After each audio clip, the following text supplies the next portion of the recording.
playing.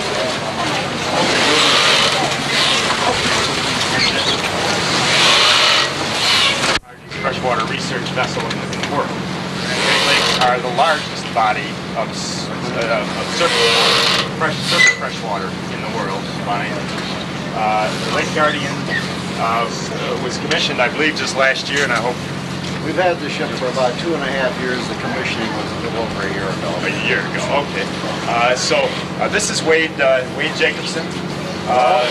Wade will, these are the members of the Science Educators Association. Wade will lead you on a general tour of the ship. Then 5 scientists and crew combined on board. We can sleep 43 people. It's all yours. So time restraints.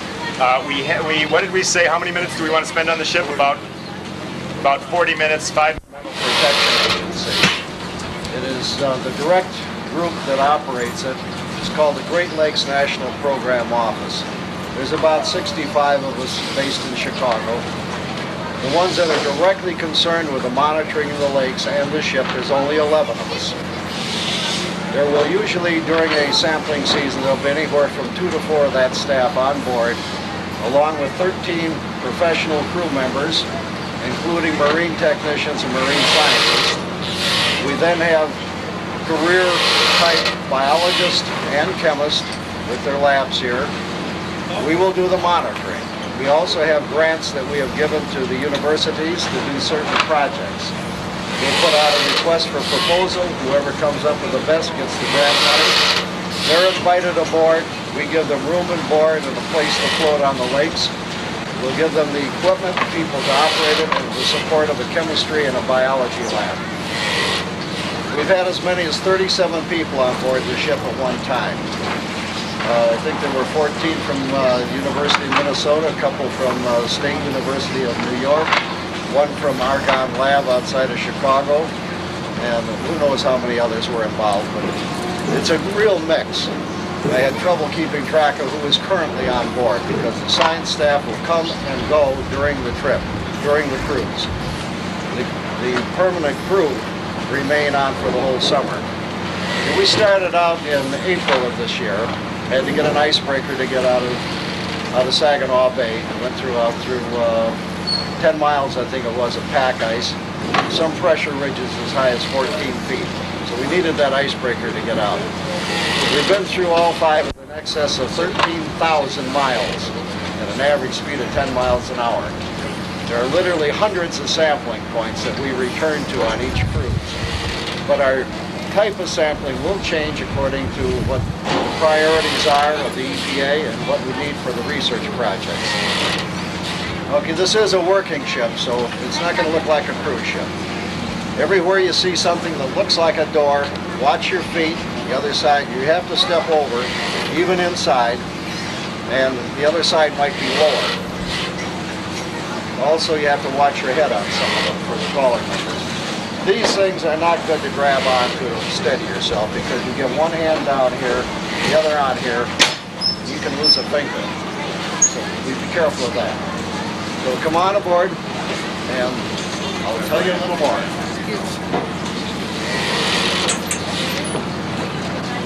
Excuse me.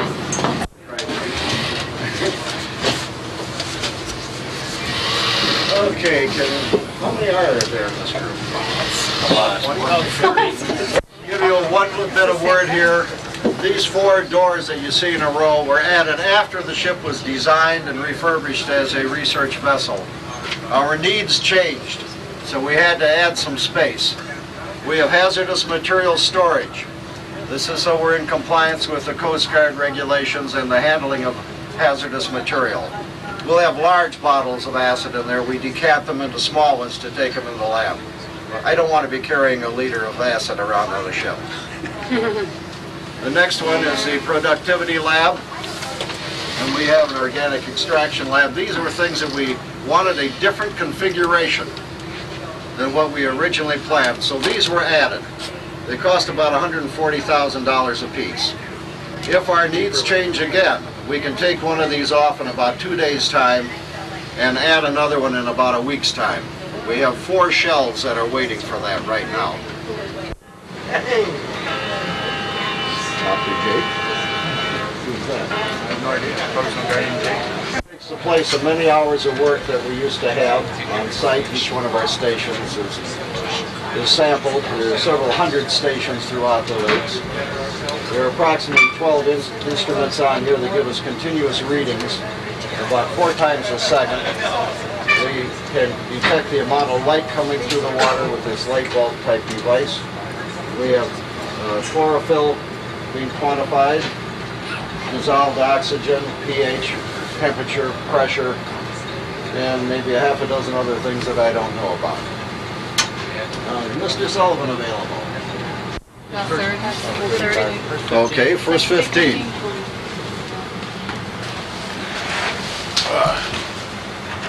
Count off. You want to count them? Cut them off at 15? Oh, okay. 2. You're number 3. It's okay.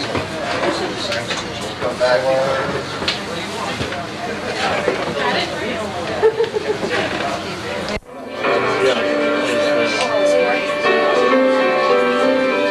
35, which is in approximately 5 minutes on the O2 level, which is as high as you can climb on the ship before you have to bungee jump.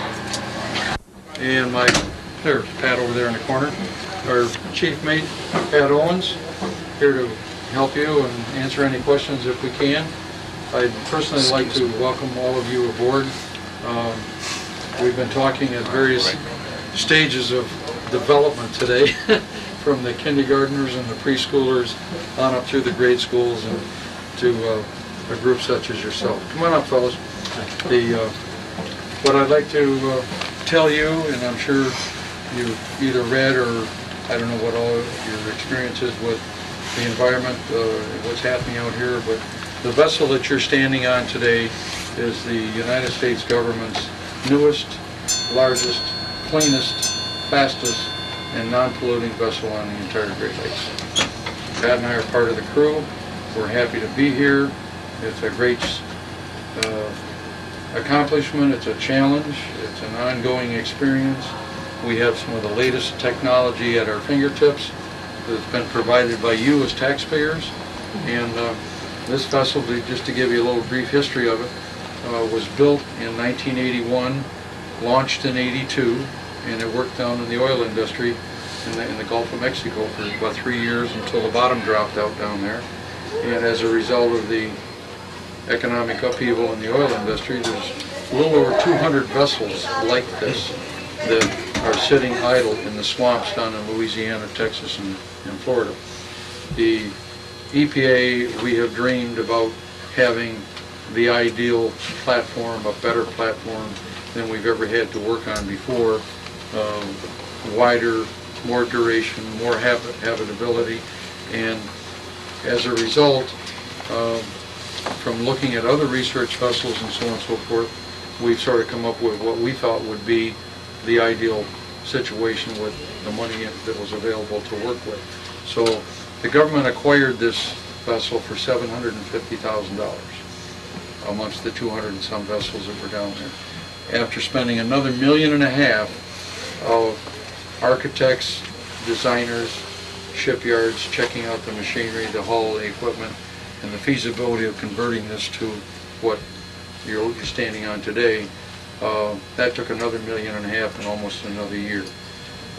After that was all awarded to private contractors and the lowest bidder type thing through government bidding, you're standing on what we have here. We delivered this vessel, and we brought it up from Houma, Louisiana, through the Gulf, around the Keys, all the way up the Atlantic coast, up to Nova Scotia, Newfoundland. Come on up. And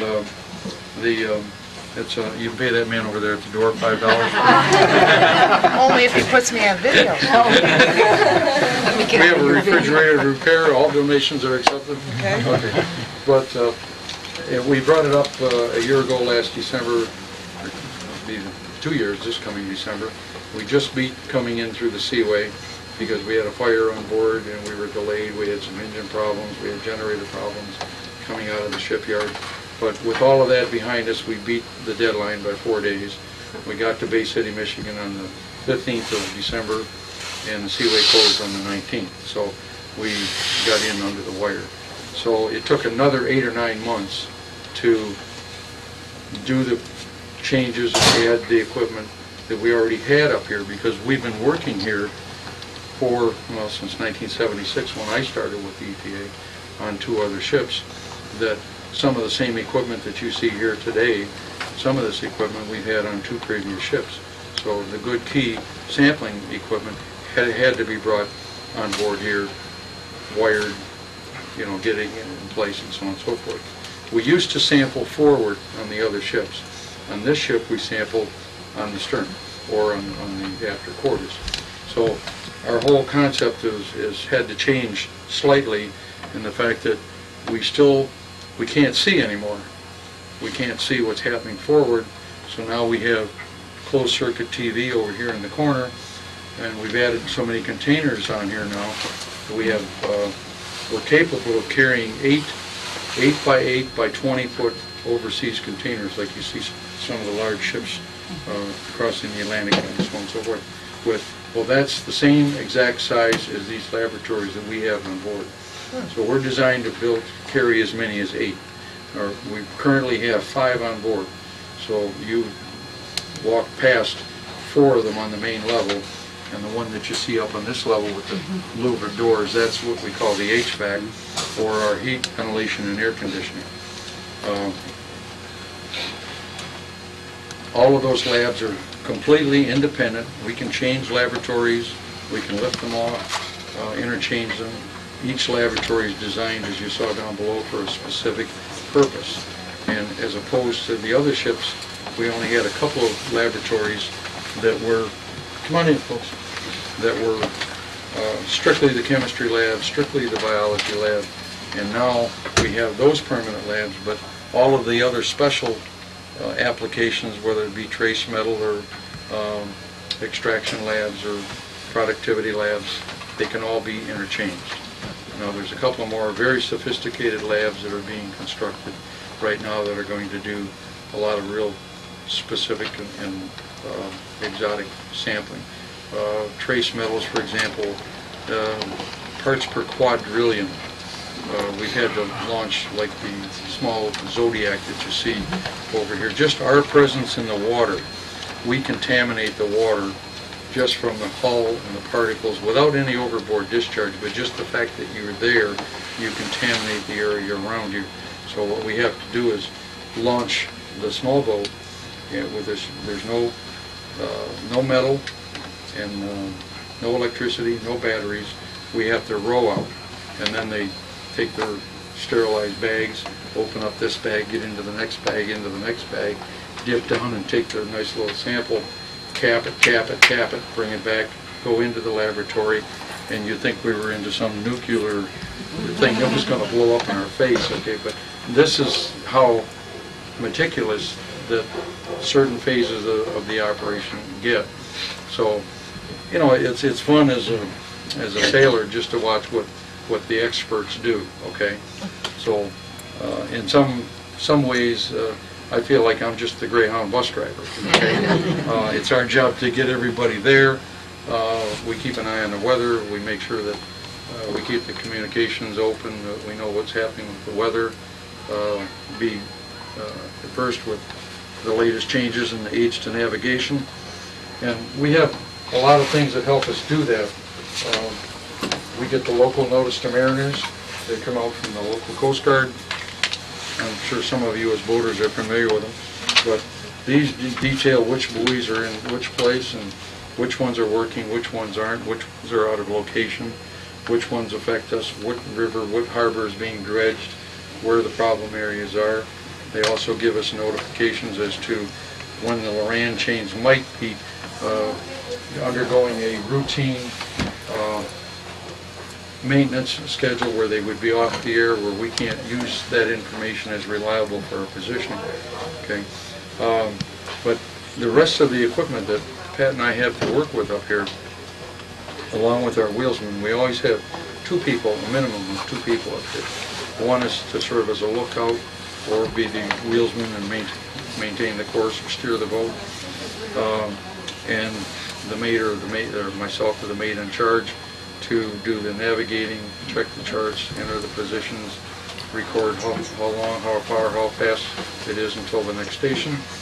And so this is the way we work here. But the equipment that we're working with, when in the earlier days you were lucky if you had a magnetic compass to go by. And right now we have not only a magnetic compass, we have a master Sperry gyro compass down here that always indicates true north, and that repeats to 7 repeaters in various parts of the ship. We have that's tied into 2 96-mile range radars, color raster scan radars, that give us our position. I get to the end of the pier here, and if I want to, I can light up the Canadian shore 96, on my 96-mile range. Not every day, depends on the atmospheric conditions, but on the longer ranges, 48 miles, 96 miles, what we're after there is to monitor the forecast thunderstorms or the severe rainstorms, heavy squalls, whatever. We can see that on the radar, just like you see on your 11 o'clock news or 6 o'clock, whatever your local weather station presents you with. They have Doppler radar. We don't have Doppler radar, but we do have color raster scan radar. But we can pick the cells, and we can see how thick they are and how, if we stay still, how fast they're moving. If I have people out on deck, I can give them a warning that, hey guys, in about 15 minutes you better go get your raincoats because we're going to get soaked. That type of information. We can also, with the radars, put an electronic warning circle around the ship, usually at 3 miles, 6 miles, 12 miles. And when I set that up either completely around the ship or sectored, if I'm just going straight ahead and I want to know what's in front, set that up in a sector. And when anything, if our ship enters near an island or a boat approaches within our ring that we have set, we get an audible beep, beep, beep, and the equipment, alerts you that, hey, you better check this target out. What set the alarm off? So then we get right down to the nitty-gritty on it. In addition to the 2 radars, we're using, and I'm sure everybody's familiar with marine radio. We call it marine radio. It's actually VHF, stands for very high frequency. We're using these 2. We monitor channel 16, which is a distress calling and hailing frequency. And we also monitor channel 13, which is bridge to bridge. And say, for example, we're in the Detroit River, for example, up in Port Huron, up in the Straits of Mackinac, over in some of around the busy cities. There's so much traffic on 16 that the big vessels can't. We can't raise each other. Okay, so we go channel 13, which is bridge to bridge. When we're actually in sight of the other vessel, we're on 16, and it's like a private channel. So we can navigate and negotiate turning and passing and so on and so forth. In addition to the VHF, we're using what we call a single sideband radio. And this radio, we can get out over 1,000 miles away. We can reach all the way to the Gulf of Mexico, all the way to the Atlantic coast. We send our messages in to the National Weather Service, gets relayed to satellite and back down to Cleveland, Ohio. It comes back out to your local radio and TV stations. We also use it, it's still tuned in, to the time check at the ports or the atomic radio in Colorado, and that in turn gives us this clock over here, which the GMT stands for Greenwich Mean Time, and that's the time that all your insurance policies at home, your car insurance policies as of noon 12:01 GMT time, well, that's Greenwich, England, okay, and that's the standard for the world. You're either one side of Greenwich Mean or you're the other side. In Rochester here, we're at +4. So right now it's 6:45 in the evening, approaching 6:45 in Greenwich, England. So that's our guide. Are we running short of time again? Basically, Ron, if you could make one more quick announcement to have people come up right away and meet us up here. Yeah. Hello, this is an announcement to the Science Educators Association. Could all the science teachers please meet us up on the bridge, the highest level of the ship? One little thing that as soon as possible. I have a lot of fun we're with the going to be kids. leaving shortly, walking down the pier, it's going hard to to the hold their bathhouse attention where all the educational materials are located. Unless they're Please come to the bridge right away. Thank you. I'm This sure is you Dick all Swayson do. for the Science I have a Educators 7.5 Association Great Lakes year old, Educational Seminar. Thank you. So, hey, hi. I got my boss here. How you doing? Don't let me interrupt you. Looks like you're doing a good job. So anyway, what they'd like to know is, well, how do you position the boat? Where can you go? We can really go anywhere in the world, electronically and navigation-wise and so on and so forth. So for example, if we want to go check on the ice fields or the snowballs or whatever and find out who's at the North Pole, all we have to do is program in the latitude at the North Pole with top of the world, which would be 90 degrees, and I'd like you to read, see who answers the door. Okay? Restart here, steer to waypoint, 0 degrees, latitude and longitude. So now we can enter where we want to go. We want to go to the top of the world, 90 degrees, 0 minutes, and 0 seconds. And we'll enter that in the computer and see where we end up.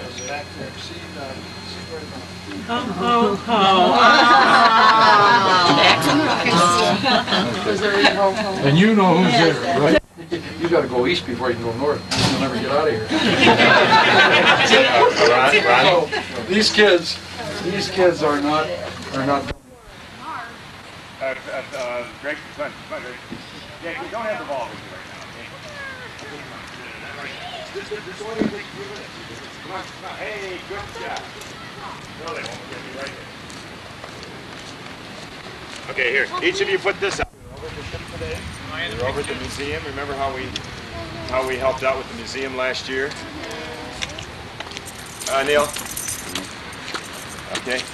Hi, I'm Dick Swayson again for the Maritime Center. We've now walked from the ship past the tunnel vehicle exhibits from given to us by Pure Waters, the Combined Sewer Overflow Abatement Program, and our other Pure Waters efforts. Hi, I'm Dick Swayson again for the Maritime Center. We've now walked from the ship past the tunnel vehicle exhibits from given to us by Pure Waters, the Combined Sewer Overflow Abatement Program, and our other Pure Waters efforts.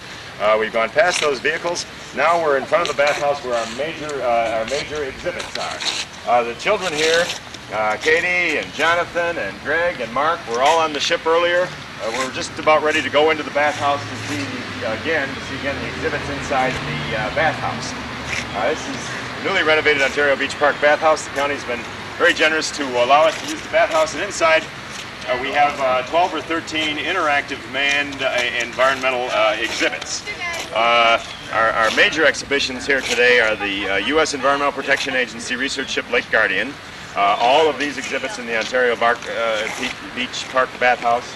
All the exhibits done by the Environmental Lab in that small wing on the west end of the bathhouse. The Charlotte Lighthouse has been opened today. Again, Monroe County Pure Waters has been kind enough to bring all of their deep tunnel and other vehicles with them. The U.S. Coast Guard brought its 44-foot motor lifeboat over. The Marine Fire Department may be here today, weather permitting. And sadly, the City of Rochester and the Program Committee were invited but did not get around to opening the sand sculpture that we developed in conjunction with them a few years ago. That has been our only problem. Look at, each of the individual exhibits. And again, we feel the county has done a superb job in the bathhouse renovation. The east wing has been converted into a picnic area. The west wing into game courts and for the exhibits. See the exhibits.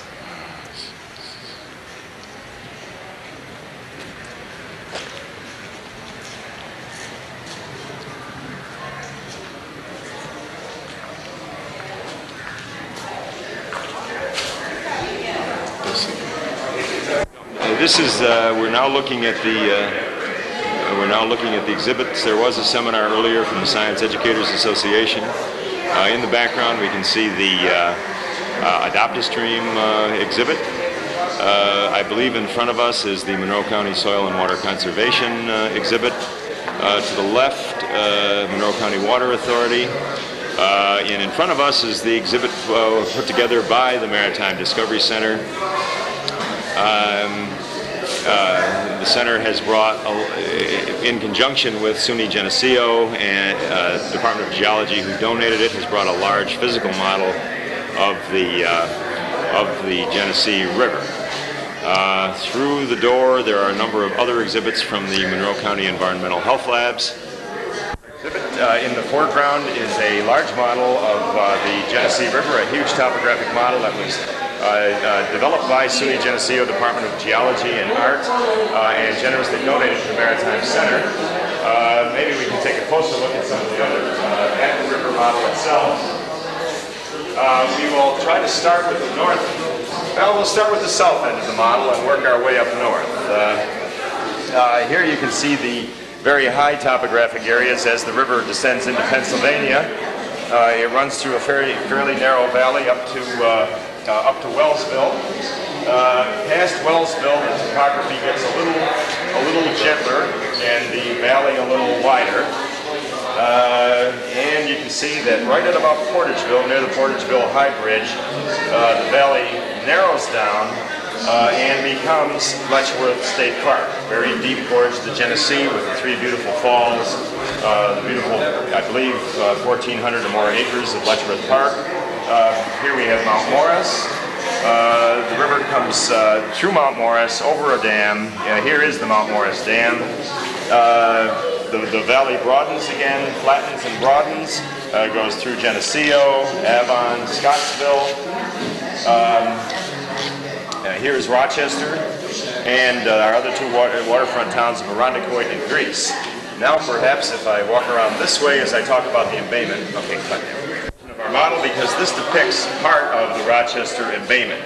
A big reason for our exhibition here today is to make our citizens aware of the importance of the Great Lakes in general, the importance of all of the efforts by international efforts through the International Joint Commission, Environment Canada, and on our side, our Environmental Protection Agency, to develop a plan to clean up the 43 most polluted areas in the Great Lakes, known as areas of concern or toxic hotspots.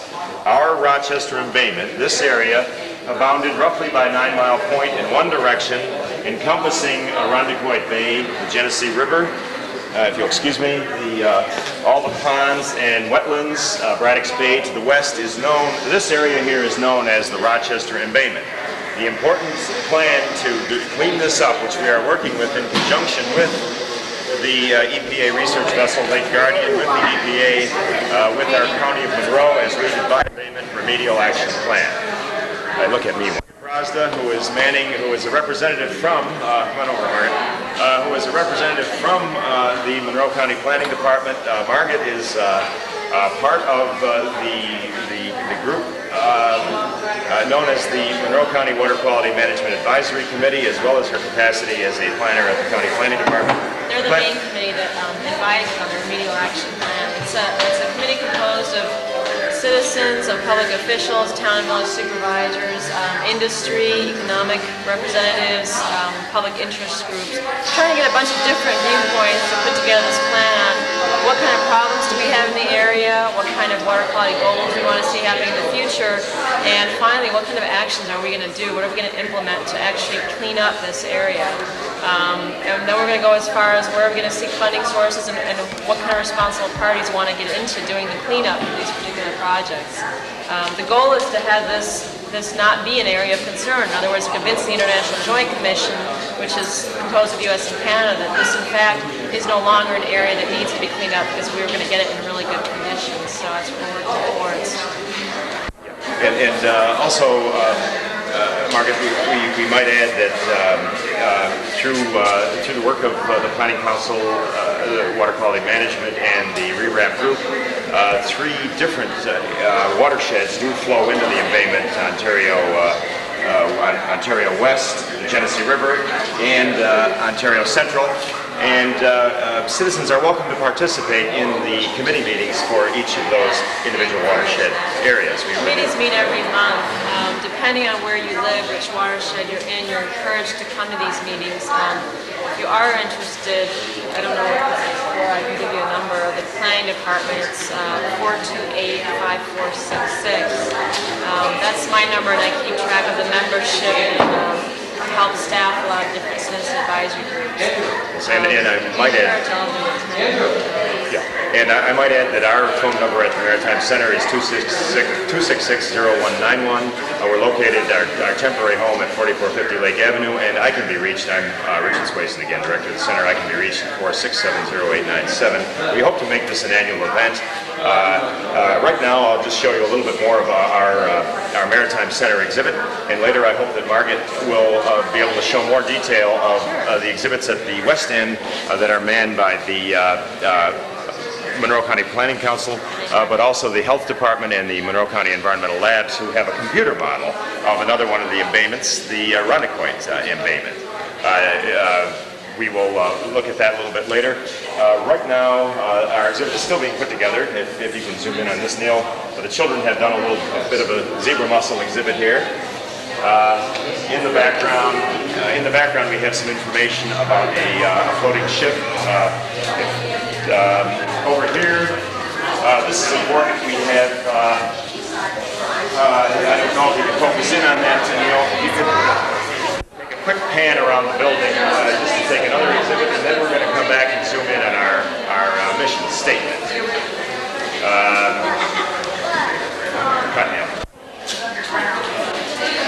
This will be fun. We'll double over this. This has to be fast.